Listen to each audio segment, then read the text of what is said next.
Hello and welcome to another episode of the A-10 Insider Podcast here on the Field of 68. And I am thrilled to be joined by our insider of all insiders, the one and only Matt McCall. You know him from the Field of 68 After Dark. You know him from NBC Sports, and you know him as the former UMass head coach. McCall, what's going on, man? How you doing? Well, it took so long, Rob. Come on, man. I've been waiting to get on this podcast, buddy. Been waiting to talk some A-10 hoops. I like feeling like I'm the smartest guy in the room. So anytime I bring you on for A-10 conversations, it always brings that down a peg or two. So that's why you see me on all those podcasts with Jeff Goodman. Yeah, no question. Because you're definitely the smartest guy in the room in that group. Yeah. All right. So before we get into all of this, I don't know if people know this. McCall's a big golf guy, right? And I turned 40 this year. I decided for my 40th birthday, I'm going to get into golf, right? Because I don't have enough stuff to spend money on. Might as well just find a way to be able to burn some more money playing golf. I got this putter right here. You said it's a good one. People that are looking at it, it's a Spider, something like that. Spider, the tailor-made Spider. Tailor-made Tailor-made Spider. Spider. I think Rory uses that putter, if I'm not mistaken. I know Dustin Johnson does. I'm more of a Scotty Cameron kind of guy, but that's a good putter. That's a good start. If you can So, make putts, you're off to a really good start playing the game of golf. all right. Okay, So, start there, and then we can build. But okay. let me say this. I always say winning is hard. Golf is hard. It's a hard game. It's a fun game, but it's a hard game. You can go out one day and shoot 75. Next day, you may shoot 85. It's a hard game, Hey, but look. a good putter is a good start. I will take an 85. I will take a 105 to start. Okay, McCall, we're starting from the bare bottom here. So let me ask you this. If I were to go out and get a new set of clubs right now, what am I getting? Give me some advice, steer me in the right direction. Like I got a friend that said, just go to Costco and buy the cheapest clubs you can get there No, don't do and then that. If see. you're serious, don't do that. Don't do that. Well, that's the problem. I don't You know may if I'm want to start with serious. some PXGs. You may want to. I play Callaway Rogue Pros. I've had them for a while. I love them. But you can't go wrong with Callaway. You can't go wrong with TaylorMade. You can't go wrong with PXG. So anyone of that, but do not go and get the Kirkland Costco brand. Don't do that. Well, let me ask you this then. What if I got those just for like a couple of months in the spring where I go and work out the kinks at the driving range so that whenever I get frustrated and I break a club, I'm breaking the cheap one. I think that's kind of Yeah, what I yeah. was Well, if thinking would be. that's the case, then maybe you should do that. Yeah, and find an indoor simulator. There's got to be one around by you somewhere where you can Uh, get some swings in. okay, so that leads me to my last question. Should I convince my wife that we need to put a golf simulator in the garage? Oof, now we're getting pricey. Now we're getting really, really. Let's start with the clubs, okay? Start Because the start with the clubs. simulators now it's going up. I mean, you're SEC NIL money. Okay, that's what you're looking at right now in terms of putting a simulator in your house. That's what you need. SEC NIL money. All right, SEC NIL money for a simulator. Noted, noted. That's good to know. All right, let's get to college basketball here. Let's get to the Atlantic 10. Look, I need your help figuring out what's going on in this league right now because it was a little weird at the start, and then it feels like Saturday just kind of turned everything on its head. LaSalle goes into Olean and knocks off St. Bonaventure in overtime. Dayton goes all the way up to UMass. Takes their second straight loss there. Loyola was rolling. They've lost 6 of the last 8. That's a little bit explainable. There's some injury stuff going on there. We're going to get into that. The Bonnies have now lost 2 in a row. One of those was to St. Louis, who went from being a team that looked like they couldn't put together 2 consecutive halves of basketball for the first 6 weeks of the year. And all of a sudden now they're the only team that's left undefeated in the Atlantic 10 with a win over St. Bonaventure, who was 14-1 coming into that game. And oh, by the way, I don't know if you know this, McCall, Sebastian Thomas, we got to just start calling him Mr. Clutch. I don't think Ooh, there's more of a big shot maker in college basketball. He's got like 4 game winners at this point, man. yeah, really So impressive. let's start with Dayton. What is going on with Dayton? How is this thing gone the way that it's gone? I can understand one loss on the road. What I can't understand is getting 20 pieced at GW, who was missing their best player, and then following that up with a road loss to UMass. It feels like that's the bounce back spot that you'd be looking for. Yeah, it's interesting. I had both games in studio for NBC. The first one against GW, and we're on air before the game, and I said Dayton's an NCAA tournament team. Their resume speaks for itself. The games that they've played, going out to Maui, averaging 85 points per game out there, should have beat North Carolina. Hmm. Went toe to toe with Iowa State, who you could say is second best team in the country, third best team in the country. They went toe to toe with them. They beat UConn, who was a top 10 team. They probably still are a top 10 team. Going to probably win the Big East when you look at it. and they averaged 85 points per game out there. That's the group that we're looking for. Going into that GW game, look, they get out on the floor for warm-ups and they see who's not playing. GW's best player. We'll be okay. Yeah, we just got to play decent. We'll be okay. Didn't play well. Got beat by 20. GW made shots all over the floor. Then it's like, okay, we need to play inspired in our next game against UMass. We need to play. We need to go on the road. We need to go to Amherst, and we need to play inspired. They got up 10 and then they just relaxed. They Hmm. took the foot off the gas, and it's kind of sitting there like scratching your head, like, hey, look, the season's on the line right now in terms of an at-large bid in the NCAA tournament. I look at one player that he's got to get it going, and that's Enoch Cheeks. At one point in time in the season, he was leading them in scoring. Last two games, 1 for 11 from the field, 0 for 5 from three. And he's playing 33 minutes in those games. Now, he did get 11 rebounds, I think, against UW, so he's doing some different things. Against UMass, he only had 2. So it's like, how can they get him going? The floor looks a little clogged. I think they need better spacing on the offensive end of the floor, but this is a big game for them on Wednesday against George Mason. I mean, I don't want to Hmm. say like must win, but George Mason's tough. They defend, they play hard. When you look at that game against Marquette, the score does not indicate how close that game was. I mean, they were right there until about 3 minutes to go in the game. So this is a big one. And you got to think, Malachi Smith, UMass, one of the greatest stories in college basketball this year, in my opinion, 0 for 6 from the field, just 1 point. How can they get this backcourt back going? Yeah, that's where I'm at with it too. They have the pieces there if you are Dayton to be able to play at the level that we've seen them play so far this season. The issue is not how do you make this team good? It's how do you get them back playing the level that they were playing at 6 weeks ago. And some of that is just the ebb and flow of a season, Matt, and some of that is maybe they walked into A-10 play feeling a little bit big for their britches, right? And I think that now that you are going to get George Mason in your own building, there's going to be 15,000. I mean, we know how Dayton Arena is. You're going to have 15,000 people there. I would say it's a must win. If we're talking about them being an at large kind of a team, you can't lose 3 in a row in the A-10 and be an at large team at this point. Well, here's the other thing, too. Now, with the back-to-back losses they had, I think UMass was a quad 4 loss. Hmm. So you're looking at it like you can't lose another bad game. You cannot. You've got some resume wins. UConn was a resume win. Marquette was a resume win.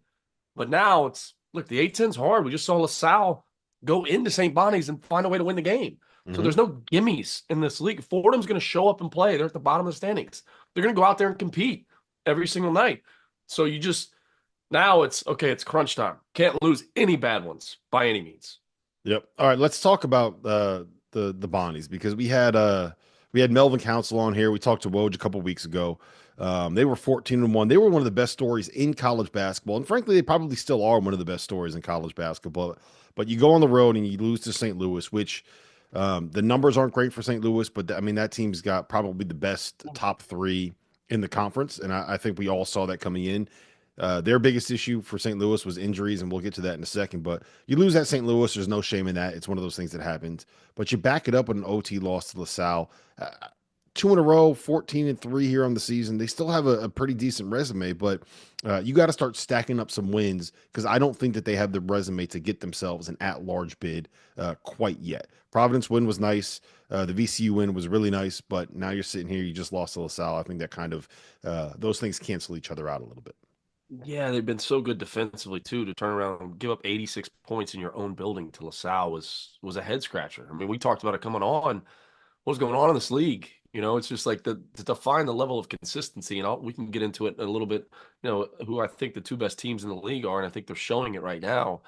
Um, but they got 5 guys averaging double figures. They rely on those 5 starters so much. Hmm. That's why when you think of it and you look at it coming out of the St. Louis game, it's like, was fatigue a factor? And I know when it was Kyle Lofton and those guys, they relied on those guys so much too, but getting some level of production out of their bench in the dog days of February where you don't feel like practicing. You're playing on a Wednesday, you got to turn around and play on Saturday, or maybe you play on Saturday, you got to turn around and play on Tuesday, whatever it may be. You need somebody coming off the bench to give you a spark. That's my only concern with this group. I mean, Melvin Council, since league play has started, is averaging 41 minutes per game. Think about Hmm. that. How is that possible? 41 minutes, but there's only 40 minutes in a game. That's what happens when But you because play of every minute in overtime, the it just overtime. shows Yep. you how much he's playing. So can somebody give them a spark off the bench? I think is my only concern. But I don't ever, when Mark Schmidt's standing over there calling ball plays on the sideline, I don't ever count them out in any game. He's such a good coach. I still can't believe a Power Five has never hired him. Power Four. I just don't. It blows my mind. And he always seems to do more with less. Yep. For in terms of like the bench production, getting Desante Bowen back, I think is the big one. I know he's got the foot thing going on, and I haven't seen any recent report. Everything I see is kind of said like day to day they're expecting him back at some point. So you get him back, he's your starting point guard. I think that does help some things, but I mean you're still got to play these games if he's not available, right? You still have to have Yeah. somebody out there trying to find an answer there if he's not available. You mentioned who you think the two best teams in the league are. If I had to guess, one would be VCU and the other would be St. Louis. And we'll talk about VCU in a 100%. second, but the Billikens here. Robbie Avila starting to play well. Gibson Jimerson is one of two guys on that team that's played every single game, right? They're out of their rotation. Seven of the nine guys that are kind of rotation players there have missed at least one game, and five of those nine have missed at least two, sometimes three or four. It looks like they're finally healthy. It looks like their pieces are starting to come together. We talked with Josh in the preseason about how it takes a little while for teams to figure out what he wants them to do offensively and kind of get used to the offense. Dealt with injuries, dealt with Avila had the ankle injury in the offseason, right? Feels like he's starting to get back into shape. St. Louis is starting to click here, and that could be dangerous for some of the teams in this conference already because they got three guys on that team that can go win you a game all by themselves when everyone else plays like crap. Yeah, I mean, I think they're the only team in the country, Rob, that has three guys averaging over 18 points per game. I Hmm. mean, think about that. Like the only team in the country to have that. That is just, I mean, that's remarkable. So, look, he brought his two guys with him and they are playing. He knows exactly what he's getting out of those guys. And Gibson Jimerson is one of the most, lethal 3-point shooters in the entire country. And he just continues to make shots. I think he set the school record the other night when he's knocking it down. And for him to stay with the coaching change, it says a lot about him. It says a lot about Coach Schertz. When you watch Robbie Avila play, he doesn't get sped up. When he catches it in the post, teams are going to double him. He waits on the double and he sees, okay, where is it coming from and where is my outlet? You can't speed him up. That to me is the most impressive thing. When he catches it deep, you're not going to stop him on the inside. And if you decide to double him, he's going to find the open man. And what they're doing a great job of since league play has started is making the one more, make one more Hmm. pass. And who's the recipient? Gibson Jimerson, 9 times out of 10. So teams are going to start having to run those guys off the 3-point line, or you're going to give up threes. You double him, which I think you have to because he's such a good player, but he's a terrific passer and he doesn't get sped up in these double teams. They are dangerous and they're healthy and they're healthy at the right time. They're on a 4-game winning streak, I believe. 4 of the 6 losses this season have been by 7 points or fewer.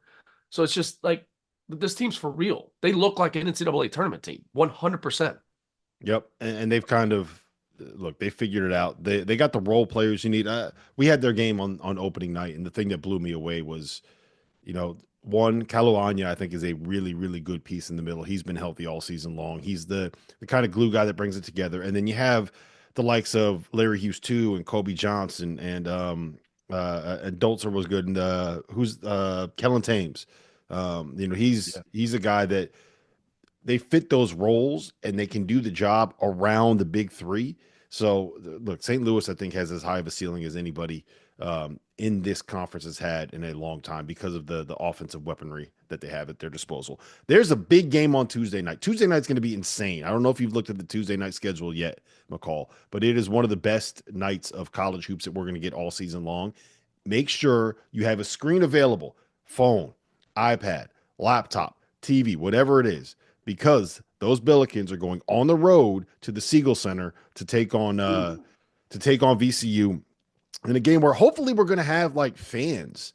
VCU didn't have fans Yeah. in there against when Fordham came to town because of water issues in the city of Richmond. So, assuming that there are fans available, I gotta imagine that that building is going to be absolutely bonkers. There aren't many places that are more fun to go watch a game than the Siegel Center when VCU is playing a big home game. What you said that you think VCU is one of the two best teams in the conference this Yeah. year. Why? What has stood out about them this season? Well, I think going into the year, and I said this at A-10 Media Day, I thought they had one of the best trios in the league. Bamus Hmm. Hill, Zeb Jackson, and Max Shulga. They made up one of the best trios in the entire Atlantic 10, in my opinion. I look at their losses. They lose at New Mexico, not a bad loss. Tough Hmm. place to play. Richard Pitino Undefeated has in the those guys Mountain playing West, at a high man. level. What's They're really that? good. They're They're undefeated in the Mountain West. They're really good. undefeated in the Mountain West. They lose at the Bonnies by one possession. So you're looking at it, you're like, okay, look, they're getting healthy. Zeb Jackson missed some time there. He's back out there. Philip Russell, last year's sixth man of the year in the WAC. He's getting over 18 points per game in league play. They still have those three guys that played together last year. Hmm. So to me, you're looking at it, starting to get healthy at the right time. They're a little bit battle tested. Okay. These two teams, St. Louis and VCU, like when we were back in DC in the fall, we're like, all right, they're the cream of the crop. Probably with Dayton. We're gonna put those three up here, Hmm. and they're the cream of the crop. And it's like these two are starting to flex their muscles a little bit and show it, in my opinion.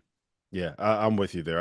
I think that this is going to be a really big week for VCU. You get St. Louis at home, and then you got to go to St. Joe's, and then you have to go to Rhode Island. Then you get the Bonnies at home, and then you're at St. Louis. Like that 5 game run right there could end up determining who's going to win the Atlantic 10 regular season championship because those are three really difficult road trips, and maybe the two best teams in the league are coming to your building during that run. Um, I would be remiss if we didn't at least touch on Sebastian Thomas here, right? Like Yep. this dude has been a killer, and we've gone over it quite a bit on this show. We talked about it quite a bit at A-10 Media Day, but the idea that this dude could leave, go find himself at a program that's probably a step down, come back and still be able to compete at that level, be welcomed back by Archie, be welcomed back by the players in that program, and have the impact that he's had, like 4 game winners this year. That's unbelievable. Huge for URI and when that program is good and that program is playing well, they turn out in Kingston. It's fun. It's better when the A-10 is better when Rhode Island is good. I couldn't agree more. I mean, I think it's one of the better environments. I mean, Dayton and VCU are at the top of the list. St. Louis is terrific. St. Bonnie's going up to Olean's always a difficult place to play in. But when Rhode Island's good, they're showing up.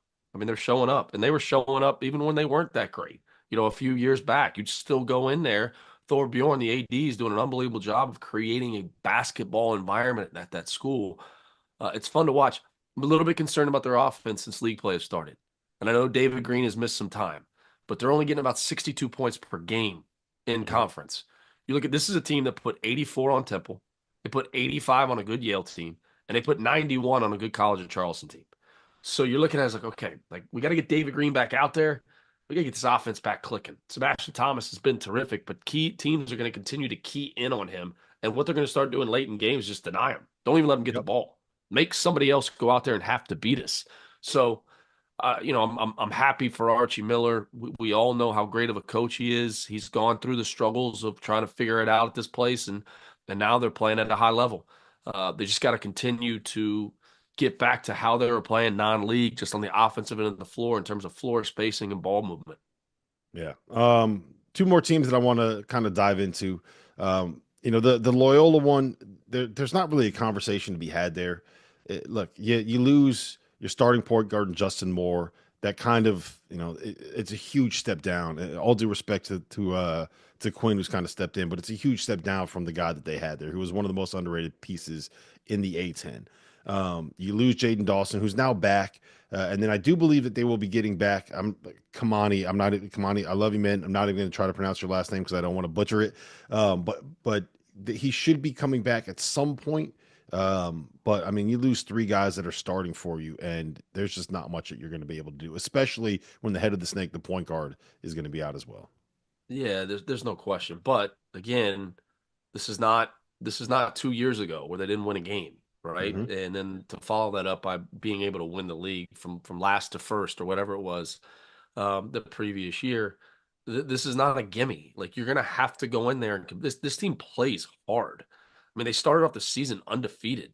You know, they knocked off Princeton, they knocked off South Florida. Like, I mean, they had some good solid wins in there. You know, Tulsa is another one. So, you know, like you got to go in there and play at a high level. Like this is not one of those things where it was 2 years ago where they're the worst team in the league.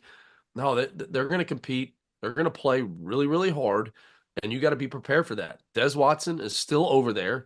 He didn't leave this program, and I'm sure he had He can opportunities too. I'm play sure too, man. anybody He's a beast. yeah. So, you know, but to your point, they lost so much, and it's hard. It's hard to you know replace that and be able to go out there and you know win 25 games or win the Atlantic 10, much like they did last season. Yeah. All right. The last thing that I'm going to hit you on. There are three teams that I'm trying to figure out how much I want to buy into them, right? It's George Mason, it's GW, and it's St. Joe's. I think that I would make the argument that Mason has probably had either Mason or GW, but I think Mason has had the most impressive season. I think that George Washington is the team that, if you get Darren Buchanan healthy, is the one that I would bet on to make the most noise in this conference.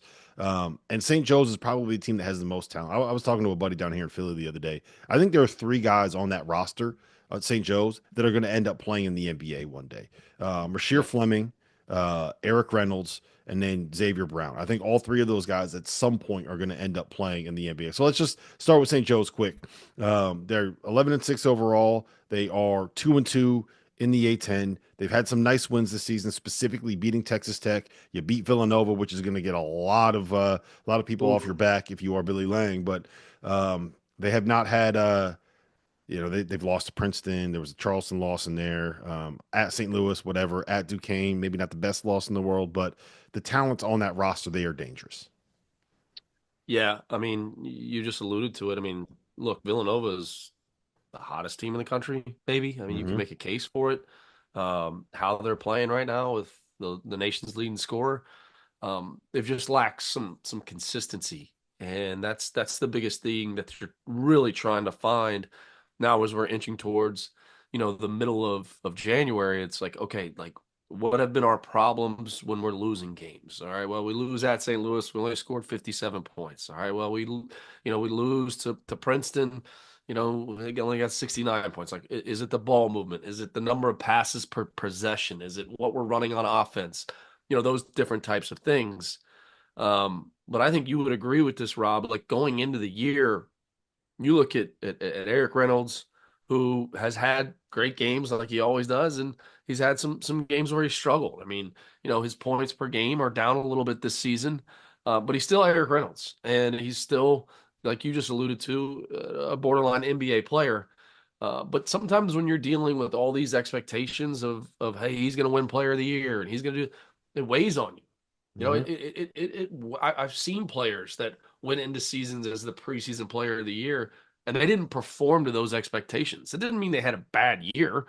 It just mean they weren't what everybody thought they were going to be that season. I think everybody pegged him as a first round draft pick, you know, a guy that was going to get picked in the NBA draft based on what he's done. He decides to come back. Now he's got to deal with all those expectations. So I think that has to do with some of the inconsistencies, but there's no question this team could get hot and go Hmm. on a run and, you know, compete for an A-10 regular season title. Yep. Mason, they have 5 losses on the year. Three of them were one possession games. One of them, the Central Michigan loss, is one that is going to hang with them for a while. The way that thing ended, 2 OT at East Carolina, at Rhode Island, they got Sebastian Thomas, and their two bye games that they lost at Duke. They hung with Duke pretty well. They held Cooper Flagg, who just had 42 on 14 shots the other night against Pitt, to he was 24 on 8 for 20 from the floor. So like that's not that bad. And Marquette, No, they were winning with like 6 minutes left in that game before the wheels kind of fell off. Best defensive team in the conference. You get Dayton on the road on mm-hmm. Wednesday here. Like it's I don't know. I can't place it with Mason. It feels like they can hang with anybody. I'm a little bit worried about like, do they have those closers? Can they win those close games down the stretch? Because there's going to be a lot of them when you're a team that relies on your defense. They got to take care of the basketball. They have a negative assist to turnover ratio in the year, 49 assists to 56 turnovers in league play. Like It's not that's good. if they could fix that, and I don't know how you fix that based on your personnel at this point in time in the year. You can't sub your point guard in and out like offense, defense. It's not hockey, but they play so hard. And I said this earlier, like that Marquette game, that game at the under four timeout, if I'm not mistaken, was a close basketball game, and it got chippy there, and then Cam Jones just took over. I mean, it was ridiculous what Yeah. he did down the I think that stretch. they were up a point with it was like 4 or 5. I'd have to go back and check the play by play, but they were up deep into the second half of that game. Deep into the second half. And then they And kind of then, like then yeah, then Marquette got some separation. They made a big run and got some gimmies down the stretch and made that thing look a little bit more impressive than it was. some highlight reel plays by Jones coming down the stretch. But that game was close. Like it was a dogfight. Hmm. The way they defend and how hard they play, they're going to be in every single game. But Braden O'Connor has been terrific since league play started. Jalen Haynes is a force to be reckoned with. Just fix the turnovers. I don't know how you do that January 12th, 13th, whatever it is. Like you got to fix that piece of it. Value the ball. When the ball is in your hands as a player, the program's in your hands. Just think of it that way. And then maybe you aren't so quick to try to make a play that's not there. But they defend and they play really hard, so they're going to be in every game. Hmm. All But right, that one last on one. Wednesday night, whew, that's Yeah. a big one. It's a big week in the A-10, man. It's a big week. I think we're going to learn a lot of things. Dayton and George Mason, VCU and St. Louis, and then you get St. Louis and St. Joe's on Friday. A lot of stuff's going to get figured out here in the league. Last thing I want to hit you on, I'm not sure exactly the status of Darren Buchanan for Wednesday's game for GW. We talked to Capito last week. He didn't sound like he was super concerned about it. Like this didn't seem like a long-term thing. It was more like a pain tolerance. Let's see what we can get him. We should be able to get him back soon. They've had a week off since their last game. I would hope that we would see him again at some point this week. What do you make of GW when they have Darren Buchanan and what is their ceiling as a group? Yeah, I think that's just going to be the biggest issue for Caputo when he gets back out there because of how well they've played without him. And they've won in different ways, right? And I know coach wants him back out there. I mean, they're 10-2 with him in the lineup. So, like, I get it. But the last two games versus Dayton, it was like threes were falling in from everywhere, right? Like they were coming left, boom, boom, down the floor, transition, off, underneath, out of bounds. I mean, threes were coming all over the floor. Then Rhode Island, they go 4 for 27. Mhm. They're 4 for 27 from the 3-point line And and they won the won game. on the road. So it's like, okay, they're starting to figure out different ways to win games. Buchanan's terrific. He's an even better person when you talk to him. I mean, he is a high level player and person. So when he's out there, he just gives them such a different dynamic. But you do like the floor spacing when they put four guys out there, sometimes five guys that can all shoot from behind the perimeter. It's impressive. You look at their non-league and going into the league, going into that Dayton game. I remember because they lost to Richmond Hmm. the game before Dayton. You're like, up, same thing as last year. Like didn't really play anybody in the non-league, and then what are they going to do? What's going to happen once they get to conference play? This is a team that's still been plagued by some injuries. Yeah. So Capito's doing a phenomenal job. I mean, taking over this program and injecting some life into GW basketball, a program that's been rich with tradition. He said it. When I asked him, "Why'd you take this job?" Because they've won there, and they've won there recently. Like guys have gone to the tournament there. Mhm. So yeah, it'll be interesting to see. Like you said, big couple weeks, who separates from who, and we'll really find out like who can compete with VCU, who can compete with St. Louis. Yeah, it'll be interesting to see, and you know that we're going to be tuned in. Like I said, a lot of good basketball on Tuesday, a lot of good basketball on Wednesday, and two of the best games are going to be right here in the A-10. And here's one team we haven't even touched on: Davidson, Hmm. 12-1. Reed Bailey getting 18 points per game, 46% from three. Like Matt McKillop's doing a good job. Like that's not easy. His dad's name's on the court, and everyone's like, "Oh, you only got the job because of your dad." You got to go out there and prove you can do it, and he's proven that. Like that's not an easy thing to deal with as a head coach. Like that level of expectations, and this team's off to a 2-1 start in the league after struggling the last couple of years. 12-4 overall. Like he's got to play well. Like kudos to him, man. Yeah, they get LaSalle on the road on Wednesday, and then they are at Rhode Island, St. Joe's at home, at Richmond, which is no easy task. Mason at home, at Dayton. We're gonna find out just how real Davidson is here over the course of the next 3 weeks. At some point, we're gonna have you back on, McCall. You're locked in. It's always fun to talk to you about the A-10 conference. In the meantime, I'm just gonna sit back and I'm gonna enjoy your lovely presence on the NBC Sports and the Peacock I got broadcast. hopefully they got that water issue fixed because I got to call a game. I got Richmond St. Louis on Saturday. Ooh. Hopefully you're gonna have some water. We got to make sure they get that fixed. Yeah, we got to get you down there. Richmond, St. Louis. Give me one thing to look for in that matchup. What do you got? What's the key? Well, I think, obviously we'll see how they play on Tuesday night. I wonder if they'll stay. They got to think they would go home and then come back to Richmond. I think Chris Mooney, he got this team off to a 2-0 start in the league. Got pushed and challenged in the non-league, but you can never count out his teams, with how they defend and how they play on the offensive end of the floor. Difficult to guard, a lot of cutting, a lot of spacing. St. Louis gets an extra day to prepare since they play on Tuesday night for all that movement on offense. So that'll be, and how do they play Tuesday? And either if VCU is able to take care of them in their building, how do they respond? And if they win the game at VCU, which the crowd will be phenomenal, how do they respond to success? How do they respond to being undefeated? Because like we said earlier, there's no gimmies in this league. We watched Dayton go to UMass and lose. We watched St. Bonaventure lose to LaSalle on their home floor. So, you got to bring it or you're going to lose. And then we're going to sit here and continue to scratch our head about this league.